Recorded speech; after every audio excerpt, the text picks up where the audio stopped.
For months, discussions surrounding Meghan Markle's lifestyle venture focused almost entirely on product reviews, social media reactions, and endless debates over packaging, branding, and presentation. Videos appeared daily, dissecting everything from tea tins to gift boxes, while commentators argued over whether the products looked luxurious enough to justify their premium prices. Yet beneath all of that noise, a far more revealing story was quietly developing in the background. One that had nothing to do with taste tests, celebrity endorsements, or unboxing videos. The real story emerged from the digital infrastructure supporting the brand itself. On June 25th, internet users examining the source code behind the As Ever website noticed something unusual.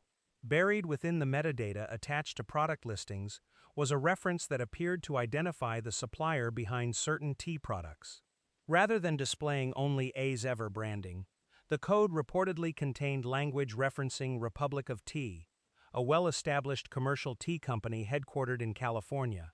At first glance, this might not seem particularly significant. Many consumer brands rely on third-party manufacturers and suppliers. In fact, private label production is one of the most common business models in modern retail.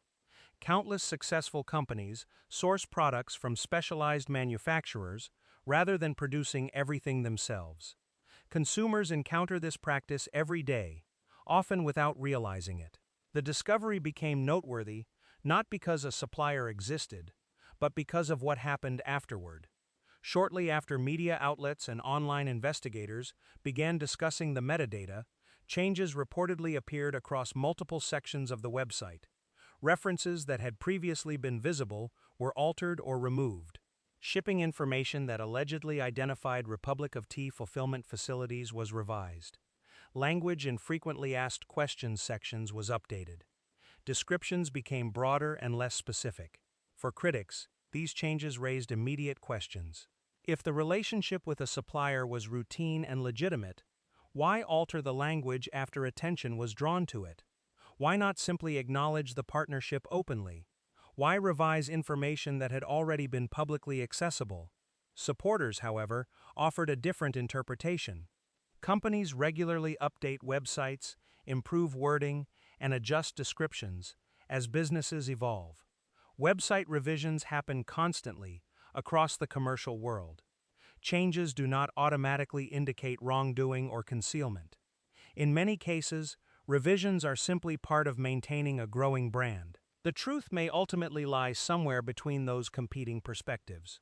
What cannot be disputed is that the sequence of events fueled a broader conversation about transparency. The issue was no longer whether a supplier existed. The issue became how openly that supplier relationship was being presented to consumers. That distinction matters, because branding is built on perception. Modern lifestyle brands rarely sell products alone. They sell stories. They sell experiences. They sell carefully crafted narratives, designed to create emotional connections with consumers. Customers are not merely purchasing tea, candles, or preserves. They are buying into an image, a lifestyle, and a set of values associated with the brand. When questions emerge about how much of that image reflects reality, scrutiny naturally follows. Republic of Tea itself is not a small artisan producer. It is an established company with decades of experience in the tea industry. Founded in the early 1990s, it has built a substantial commercial operation, distributing products across major retail channels and serving a broad consumer market. Its presence within the supply chain would not be unusual from a business standpoint. Yet for a lifestyle brand emphasizing authenticity, craftsmanship, and personal curation, the optics become more complicated. Consumers increasingly value transparency regarding sourcing and production. Many premium brands actively highlight their manufacturing partners, growers, artisans, and suppliers. Rather than hiding those relationships, they often use them as selling points. Detailed origin stories can strengthen credibility and reinforce quality claims. That is why the reported edits attracted so much attention. To critics, the changes appeared reactive. They interpreted the revisions as evidence that information was being minimized after journalists and observers noticed it. Whether that interpretation is fair remains open to debate, but the perception itself became part of the story. The broader issue concerns expectations. Customers generally understand that modern brands rely on complex supply chains. What they expect is honesty regarding how products are created and distributed. When information changes immediately after public scrutiny begins, some consumers become skeptical. They start asking whether other aspects of the brand narrative deserve closer examination as well. This is where the conversation expands beyond tea. The metadata discovery became symbolic of a larger concern about authenticity. Critics argued that it reflected a pattern in which presentation receives greater emphasis than disclosure. Supporters countered that opponents were transforming a routine business practice into an unnecessary controversy.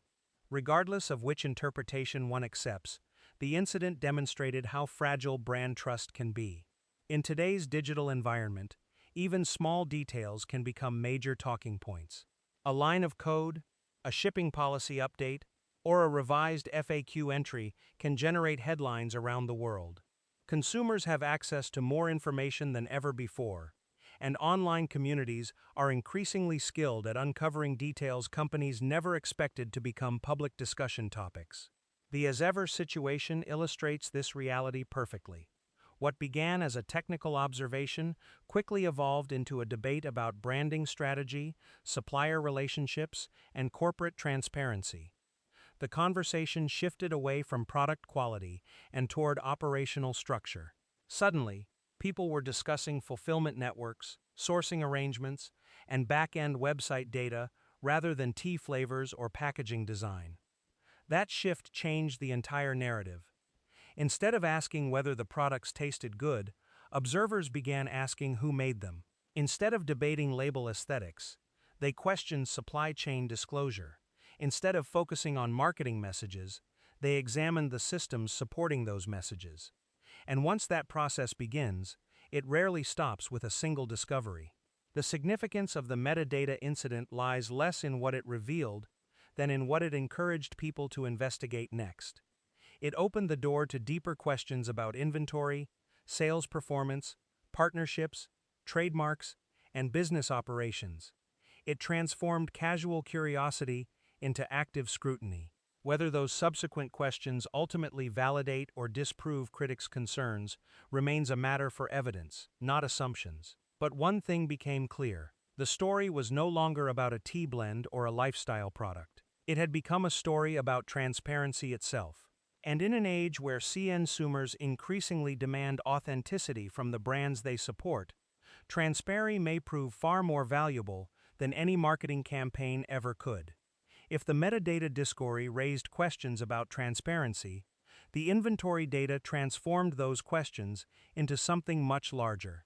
Suddenly, the discussion was no longer centered on suppliers, packaging, or branding language. Instead, attention shifted toward numbers that appeared difficult to reconcile with the public narrative surrounding the brand's success. For months, as ever had been presented as a commercial triumph. Media coverage repeatedly emphasized strong demand, rapid product sellouts, and enthusiastic consumer response. Articles highlighted the speed with which products disappeared from the website. Interviews described extraordinary customer interest. Industry observers pointed to the venture as another example of celebrity influence translating into retail success. On the surface, the story seemed straightforward. A high-profile public figure launched a lifestyle brand. Consumer curiosity drove traffic. Products sold quickly. The company expanded. Strategic partnerships followed. End of story. But the numbers that surfaced during early 2026 complicated that narrative considerably. The first major development involved the relationship between As Ever and Netflix. Publicly, the partnership appeared strong. In August 2025, Netflix announced an expanded arrangement involving Archewell Productions. The agreement was presented as a continuation of the company's working relationship, with new opportunities extending beyond traditional entertainment content. Importantly, the As Ever brand was included in that broader vision. Executives publicly praised the venture. Statements described strong consumer demand. public messaging suggested confidence in the brand's future. To outside observers, everything appeared to be moving in a positive direction. Yet only months later, reports emerged suggesting a dramatically different reality behind the scenes. According to later media investigations, discussions regarding Netflix's departure from the as-ever business had allegedly begun far earlier than most people realized. If those reports were accurate, planning for an exit may have started not long after public announcements celebrating the partnership's expansion. That contradiction immediately attracted attention. Why would a company publicly endorse a venture while privately reassessing its involvement? Were internal expectations different from public messaging? Did performance metrics fail to meet projections? Or was the decision driven by broader strategic considerations unrelated to sales? Without access to internal documents, definitive answers remain impossible. What made the story particularly compelling, however, was the emergence of inventory data around the same period. In January 2026, Internet users reportedly discovered an unusual feature within the As Ever website. By manipulating shopping cart quantities, they were allegedly able to estimate available inventory levels for various products. Instead of triggering standard error messages when unrealistic quantities were entered, the system appeared to reveal maximum available stock figures. The resulting numbers surprised many observers. According to subsequent reporting, the estimated inventory across multiple product categories exceeded hundreds of thousands of individual units. The retail value associated with those products reached into the tens of millions of dollars. Whether every figure was perfectly accurate became almost secondary to the broader implication. The data suggested inventory levels far larger than many people expected. This immediately created tension with the recurring sold-out narrative that had become central to the brand's public image. To understand why, it is important to consider how e-commerce businesses typically operate. A sold-out product can mean many things.